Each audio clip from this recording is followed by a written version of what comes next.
Investment Officer at SFG Alternatives, joining us live from the CME Group in Chicago. Larry, always good to see you there. What did you think? So the market had already, priced in that the shutdown was going to happen? It must have. I mean, this is a staggering price action that we saw today. When you combine the fact of the government shutdown with the PMIs that came out in China and around some major European nations that were flat, really, and then when you combine that with the corporate tax rate perhaps going up in Japan, and the market just goes up in the face of all that. I mean, it's brazen to say the very least. So perhaps it is priced in, although I do need to say that the debt ceiling seems to be the much bigger argument, and we have a couple more weeks before that, comes to fruition. We've been hearing, though, that the chance of the US actually defaulting on its debt, though, is minimal. I mean, less than 10%, to say the least. So, I mean, is that something we really need to be that worried about? Well, I really don't look at probabilities. Like, to me, in the financial markets, like, probabilities don't matter. I mean, I think what matters is what happens to your portfolio if something disastrous like that should come about. But all that to say, when you look at asset volatility, whether it be FX, interest rate, or equities, it's all pointing to the fact that that will not occur. I mean, we had the VIX and the S&P 500 today down 3%. There doesn't seem to be a whole lot of worry about defaulting on our debt. Larry, it's Matt Johnson here. Do you think the bottom line here is that markets just don't like government, so less government means a better run for the markets? Well, I think markets do like government, or at least they have since the beginning of QE, and I know that you would agree with that. But by and large, you're absolutely right. I think they're just saying, forget about this, let's continue to ratchet higher. But right now, we're in this repositioning stage where we're not seeing chasing of equities. We're not seeing dumping of equities either. I think people are just really scared and nervous on what's going to occur next. But there seems to be very low probability that we will default or shut down completely. So, and with that said, there does seem to be a Washington discount in the S&P 500, even though we rallied today. So what do you think then? What are we going to see, and how are you trading that then at the moment? How are you investing in light of that?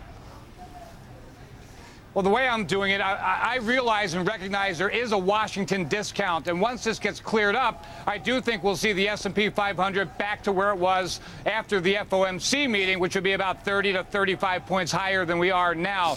That being said, I have a hard time believing it gets much higher than that because we are in a multiples market and there are better values elsewhere, especially in some parts of Europe, even Mexico and Brazil. So the way I'm positioning is being very diversified and picking my spots, especially with the base metals and precious metals with gold. I mean, a big fall off today, but a good time to get back in. And how are you viewing, particularly that crude oil, the moves that we've been seeing there, and certainly that improvement in relations when it comes to the geopolitical tensions between US and Iran? Yeah, it seems like the giddiness is out of the market, as it were. I mean, we've leaked down to under $102 a barrel, but for us to get below $100 a barrel, it's going to be problematic. I mean, I think there's still that supply risks that we see.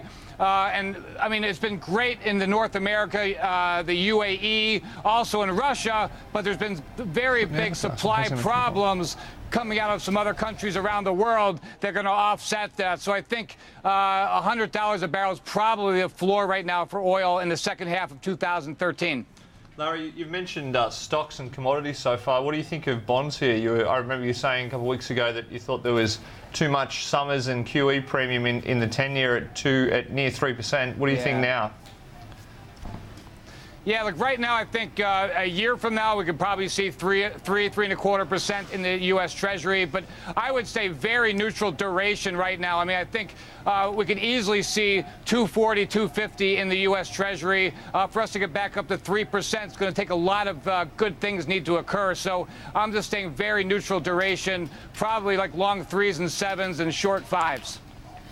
What about Europe as well? I mean, you've been mentioning that there, and obviously we've seen some better data, although obviously the political uncertainty out of Italy. How are you viewing Europe, and how are you investing with regards to that? Yeah, I think Europe's a fantastic buy right now for all the talk of people being invested. When you look at like mutual fund beta around the country here in the U.S., I think people are severely underinvested in Europe. And when you look at the banking sector, especially in some of the insurance companies, there's probably some very good value to be had. It's not going to go straight up like it did in the U.S., but I do think things are very undervalued, very underinvested in Europe. And just finally, your views on the currency markets as well. What's your thinking on the short-term outlook for the greenback then, and particularly in light of the fact that, well, you know, the Fed's probably not going to get that jobs data, the non-farm payrolls data, if this shutdown lasts to the end of the week? I knew that question was coming, and boy, I've been so dead wrong. Oh, my word, I've been the worst currency trader this year, but short term, I have to think that the greenback's going to go a little bit higher, but I've been saying that for months on end. And when I say higher against the euro and against Japan. I mean, I do think we could see 105 at the year end for U.S.-Japan. Euro, I've almost thrown up my hands, but I do believe a little bit overvalued right now. I think the euro currency deserves to be down around 129, 130 versus the greenback. All right, Larry, great to get your thoughts as always. Thank you so much for joining us.